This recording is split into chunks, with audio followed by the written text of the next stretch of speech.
एक बार की बात है, कुछ साइंटिस्ट ने मिलकर के एक बहुत ही इंटरेस्टिंग एक्सपेरिमेंट किया। उन्होंने क्या किया कि एक बहुत बड़ा सा पिंजरा लिया, उसके अंदर 5 बंदरों को रख दिया और वहां पर एक सीढ़ी लगा दी। उस सीढ़ी के टॉप पर कुछ केले रख दी। फिर उन साइंटिस्ट ने क्या किया कि जैसे ही कोई भी बंदर उस सीढ़ी पर चढ़ता केलों तक पहुंचने के लिए, तो ऊपर से ठंडे पानी की बारिश करने लग जाते। तो जैसे ही वो ठंडा पानी गिरता उस बंदर के ऊपर जो कि सीढ़ी पर चढ़ रहा था, वो फटाफट से नीचे आता तो पानी बंद हो जाता। फिर दोबारा से कोई और बंदर उस सीढ़ी पर चढ़ता उन केलों तक पहुंचने के लिए, दोबारा से यही होता। दोबारा से ऊपर से ठंडे पानी की बारिश होती, वो बंदर जैसे ही नीचे आता दोबारा से बारिश बंद हो जाती। तो बंदरों ने इसका मतलब यह निकाला कि जैसे ही कोई भी सीढ़ी पर चढ़ता है तो ऊपर से ठंडा पानी गिरता है। फिर उसके बाद में जैसे ही कोई भी बंदर उस सीढ़ी पर चढ़ने की कोशिश भी करता तो बाकी के बंदर सब इकट्ठे होकर के उसको पकड़ते, उसको मारते, उसको पीटते और उसको नीचे गिरा देते। फिर दोबारा कोई कोशिश करता, दोबारा उसके साथ भी ऐसा ही होता। फिर उन साइंटिस्ट ने क्या किया कि उन 5 बंदरों में से एक बंदर को उस पिंजरे में से निकाला और उसकी जगह एक नए बंदर को उस पिंजरे के अंदर डाल दिया। अब उस बंदर को नहीं पता था कि यहां पर क्या खेल चल रहा है। उसको जैसे ही सीढ़ी के ऊपर वो केले नजर आए, वो फटाफट से उस सीढ़ी के ऊपर चढ़ने लगा।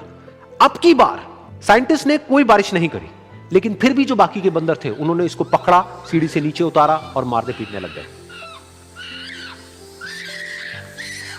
इस बंदर को समझ नहीं आया कि मेरे को क्यों मारा जा रहा है, तो उसने दोबारा कोशिश करी। जैसे ही उसने दोबारा कोशिश करी, दोबारा से उन 4 बंदरों ने वही किया। तो अब इस नए बंदर के दिमाग में क्या बैठ गया कि सीढ़ी पर चढ़ना मना है, अगर सीढ़ी पर चढ़ते हैं तो मार पड़ती है। उस सीढ़ी पर चढ़ना क्यों मना है और क्यों मार पड़ती है वो उसको नहीं पता था, बट उसके दिमाग में ये बैठ गया कि इस सीढ़ी पर नहीं चढ़ना है, ना किसी को चढ़ने देना है।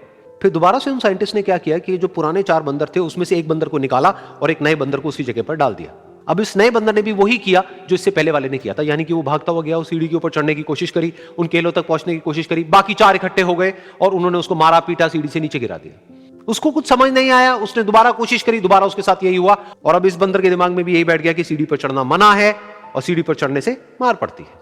फिर साइंटिस्ट ने एक एक करके जो पुराने 3 बंदर बचे हुए थे उसमें से भी एक एक करके उन बंदरों को निकाला और उनकी जगह पर 3 नए बंदर आ गए। अब ये 5 बंदर नए थे और किसी को भी ये नहीं पता था कि उस सीढ़ी पर चढ़ना मना क्यों है, लेकिन उन सबके दिमाग में बैठा हुआ था कि सीढ़ी पर चढ़ने से मार पड़ती है। तो कोई भी कोशिश नहीं कर रहा था, जबकि अब कोई ठंडे पानी की बारिश भी नहीं हो रही थी।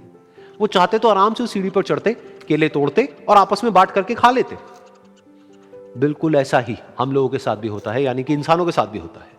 हजारों साल पहले कोई प्रथा बनी होती है, कोई रीति रिवाज होता है जिसके पीछे कोई ना कोई वजह होती है, लेकिन वो वजह खत्म होने के बाद भी वो प्रथा चलती रहती है, वो रीति रिवाज चलते ही रहते हैं। किसी में इतनी हिम्मत नहीं होती है ये पूछने की कि हम क्या कर रहे हैं, क्यों कर रहे हैं। बस सबको ये पता होता है कि ऐसा ही होता है। तो वो एक्सपेरिमेंट जिसके बारे में अभी मैंने आप लोगों को बताया, यानी कि वो बंदरों का एक्सपेरिमेंट, उसमें तो बेचारे बंदर हैं, जानवर हैं, उनको नहीं पता है कि क्वेश्चन कैसे पूछते हैं। लेकिन अगर हम इंसान होने के बावजूद भी क्वेश्चन ना करें तो हमारे में और जानवरों में क्या फर्क है, सोचिए।